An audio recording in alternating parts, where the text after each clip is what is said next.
and welcome to my effort for the July 3 Blind Mice build-off. I'm Jason and this is Diecast Restos.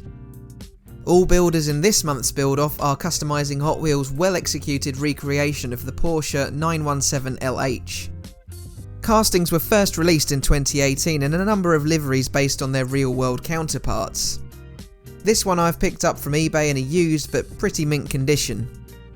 The model with its rear fender skirts, or spats, is representative of the 1971 season 917 LH. So I've opted to take it back a year to 1970 and modify the car to look similar to that driven by Vic Elford and Kurt Ahrens in the 1970 Le Mans 24-hour race. The most notable change is the removal of the spats. There are other minor differences, but this is the modification that I'll focus on. The livery was all white with red accents, but I've ordered some decals from Spain that are for the 917 LH in testing livery just to mix it up a bit. I also intend to accentuate the model's detailing and add some weathering to the car as well. The number 25 917 LH was not a winner nor a finisher at Le Mans. It suffered engine failure 18 hours and 225 laps into the race, but it had started on pole position. No real reason why I've chosen this particular car, other than it's just something a bit different, and with a white car you should clearly be able to see the weathering effects. The 917 LH was an evolution of Porsche's 917 race car. The LH stands for Langheck, or long tail, while the 917K, which went on to win the 1970 and 1971 races, had a short tail, Kurzheck. The LH's aerodynamic body made it incredibly fast with low drag, but the K was more stable in the corners. As such, Vic Elford was able to put the car on pole position ahead of the 1970 race.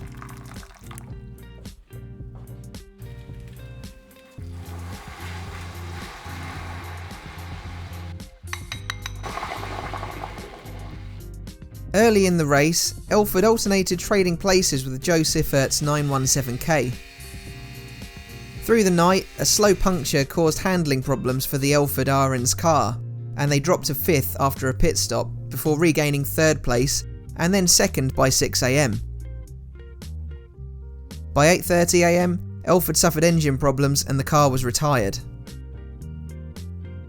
The race was notable as the first to not feature the traditional Le Mans start, where drivers would run across the track, get in and start the cars.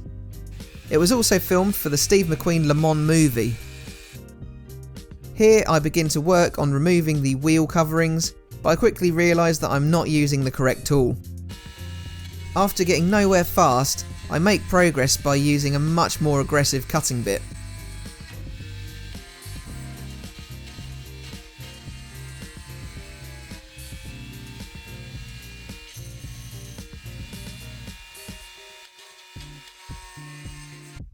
So here's an early doors before and after.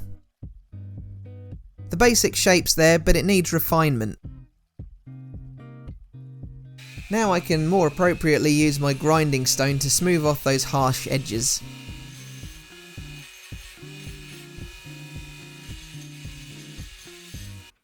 Next I'll file the arch with a bit more precision. Of the long-tail 917s, none finished the 1969 Le Mans race. Elford again suffered the agony of an early retirement. 22 hours and 327 laps in, his car suffered gearbox and clutch issues.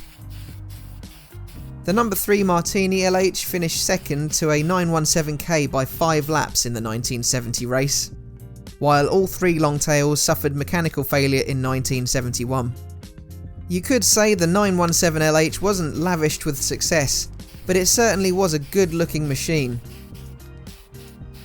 Right, so I've given the modified body a coat of white primer, and I'm doing the same for the bright blue base, as the nose and rear chassis are visible when connected together. To the naked eye, there are some clear casting lines evident that needed sorting out. In particular, the wing had one that protruded a long way out. With my typical restorations, I don't often do a great deal with the casting lines.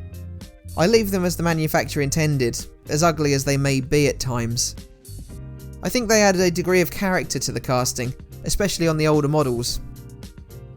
This mesh abrasive is great for smoothing over the casting after filing down, with the added bonus of it not feeling like nails on a chalkboard.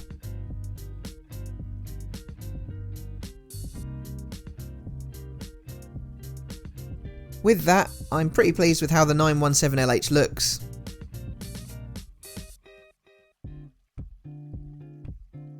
So now I can coat with my final layer of primer, and then it is ready for painting.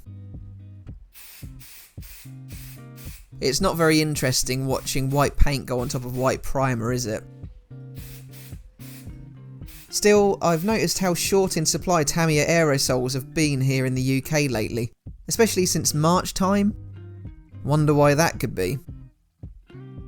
The white I used was high coat double acrylic Audi Gletscherweiss. Despite being in near perfect condition, I still dunked the windshield in Astonish. Now for a bit of detailing, I'm chroming up the fan that is attached to the interior plastics. I've decided to leave the interior the original black this time, as it isn't all that visible through the window openings.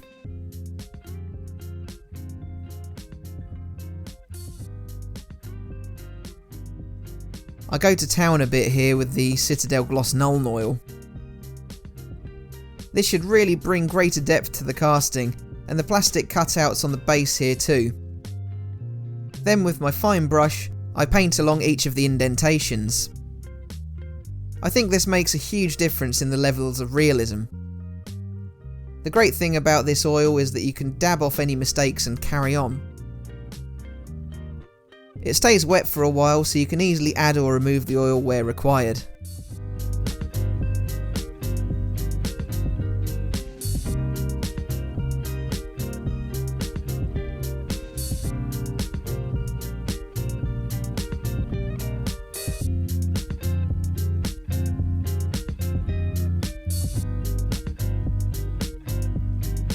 Comparing front to back, I personally think the Citadel has highlighted those details, but in quite a subtle way.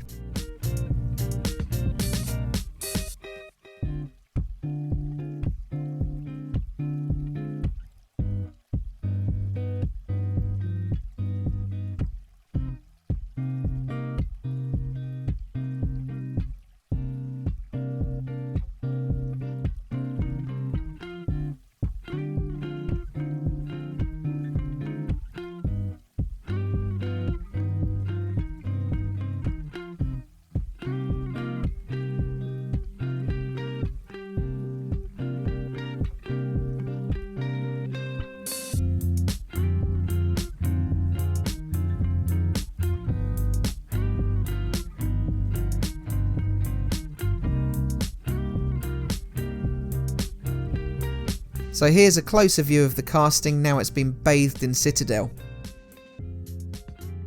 It's a bit more raw and used looking, where previously it looked very clean with that crisp ice white paint. It's not perfect, but that isn't really the point of it.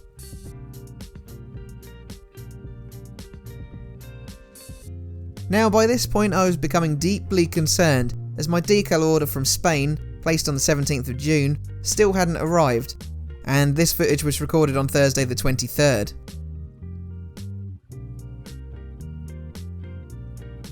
They will be resending to me, but if it doesn't arrive for Friday the 24th, I'm screwed.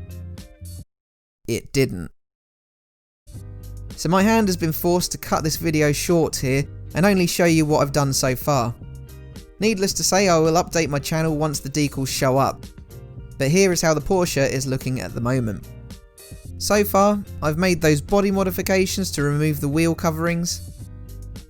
I've also tidied up the casting lines, gone over the panel gaps with Citadel, fitted some new wheels that may change come the second final reveal, and painted in the brake lights and turn signals. To say I'm disappointed to fail to meet the deadline in my first 3 blind mice build is an understatement. But you'll be pleased to know I'm halfway through my build for the August entry, so hopefully that'll be a bit more successful.